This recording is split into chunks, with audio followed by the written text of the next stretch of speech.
আমরা এখন একটা ইসলামিক গল্প শোনাবো, শুনবা? গল্পটা মুসা নবীর সময় প্রচুর গরম পড়তো, একবার অনেক গরম।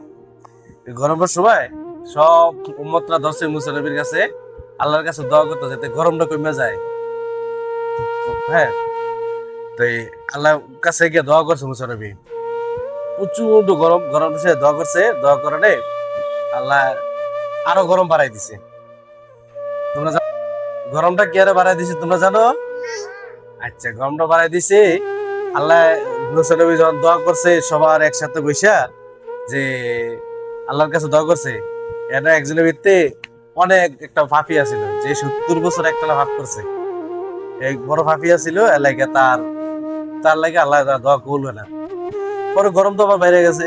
পরে মুসা নবীর উম্মতরা আবার মুসা নবীর ধরছে যে আল্লাহর কাছে কি দোয়া করলেন, আগে তো ভালো ছিল, এখন তো গরম আরো বাইরে গেছে গা। তো আল্লাহর কাছে গেছে আবার মুসা নবী, আল্লাহর লগে সরাসরি কথা কইতো। তো আল্লাহ নবী আল্লাহর কাছে গিয়েছে, আর আল্লাহ কয় কি, তুমি যে দোয়া করছো এই মসজিদ শরীফে একটা বড় ফাফি আছে, যদি হ্যাঁ সরে যায় গে, তাহলে বৃষ্টি বর্ষণ হইব, গরমটা কমবো। পরে আবু সানিবে আইছে, আয়া মসজিদ শরীফে যেন নামাজ পাশে দোয়া করছে, এখানে তো লোকটি আছে। পরে কইছে এখানে একজন একটা ফাফি আছো, তোমার জন্য এত গরম পড়তেছে আর তোমার জন্য বৃষ্টি হইতেছে না, তুমি এখান থেকে চলে যাও। পরে সেই লোকটা চিন্তা করলো, আল্লাহ, মানে আমি যদি এখান থেকে চলে যাই, সবাই আমার চিন্তা করবো, চিন্তা নেবো যে আমি এত বড় গুনাহগার, এত বছর গুনাহ করছি।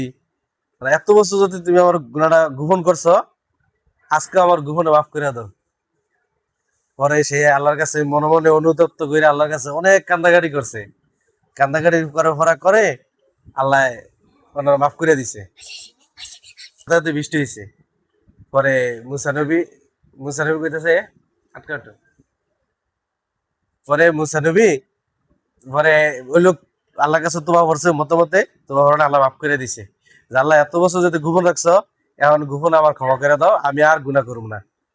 পরে কনে পরে আল্লাহ মাফ করে দিছে বৃষ্টির সাথে সাথে।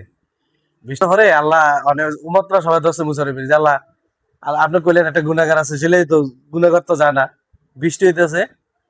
তো মুসার ওই বেদ যদি মানে একটু সরম পেলো না, আর আল্লাহ কইছে, আল্লাহ কোনো লোক তো গেল না, বৃষ্টি তো ঠিকই হইলো। পরে কইছে সে আমার কাছে তোমা পড়ছে, লাইক আমি চাই মাফ করে দিছি, যেই গুনাহ করছে এটি সবই পরিণত করে দিছি। পরে মুসা নবী কয়, তাহলে সেই লোকটা কে? পরে কয়, এই আমি বলবো না, 70 বছর গুনাহ আমি গোপন করে রাখছি, এখন বললে তো তুমি চিনা লাইবা। আমি এটা আমার আর বান্দার লগে